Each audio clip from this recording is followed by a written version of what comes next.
Occasion ఏదైనా location ఎక్కడైనా తెలుగువారి వేడుక అంటే ఆలివ్ మిఠాయి ఉండాల్సిందే. ఆపరేషన్ సింధూర్ పేరుతో దాడి చేసిన భారత్ ఉగ్రవాదుల గుండెల్లో గుబులు పుట్టించింది. భారత సైన్యం బాంబులతో పాక్పై విరుచుకుపడింది.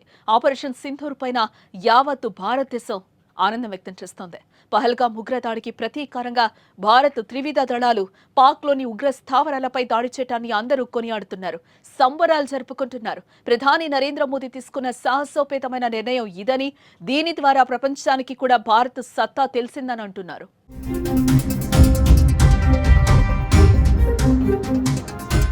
ఆపరేషన్ సింధూర్ పై పవన్ ట్విట్టర్ వేదికగా స్పందించారు.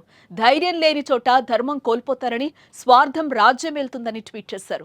దశాబ్దాల సహనం చాలాసేపు నిశ్శబ్దాన్ని భరించిన తర్వాత ఆపరేషన్ సింధూర్ ద్వారా భారతదేశం మొత్తాన్ని మళ్లీ శౌర్య స్ఫూర్తితో నింపిన త్రివిధ సైన్యాల ధైర్య నాయకత్వానికి, వారికి అండగా నిలిచిన ప్రధానమంత్రి నరేంద్ర మోదీకి హృదయపూర్వక ధన్యవాదాలు.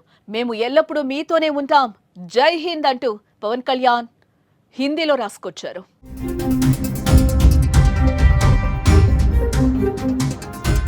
ట్వీట్ అనంతరం హైదరాబాద్లో నిర్వహించిన మీడియా సమావేశంలో ఆయన మాట్లాడారు. ప్రధాని మోదీ నిర్ణయానికి తామంతా కట్టుబడి ఉంటామని చెప్పారు. పాక్ ప్రేరేపిత ఉగ్రముఖలు గతంలో కశ్మీరీ పండిట్లను చంపేశారని గుర్తు చేశారు. దేశంపై దాడులను సీరియస్ గా తీసుకోవాలి. భారత సైన్యానికి వ్యతిరేకంగా పోస్టులు చేస్తే కఠిన చర్యలు తీసుకుంటాం. చివరి ఉగ్రవాదిని అంతం చేసే వరకు మోదీ పోరాటం ఆగదు అని పవన్ కళ్యాణ్ తెలిపారు.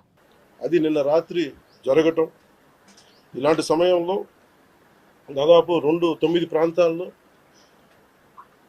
15 కిలోమీటర్ల నుంచి దాదాపు 200 కిలోమీటర్ల లోపల వరకు వెళ్ళి భారతదేశ సైన్యం అక్కడున్న మిలిటరీ ఎస్టాబ్లిష్మెంట్స్కి దాడి చేయకుండా, అక్కడున్న సివిలియన్ క్యాజువాలిటీస్ లేకుండా కేవలం ఎవరైతే ఉగ్రవాద సంస్థలు ఉన్నాయి, ముఖ్యంగా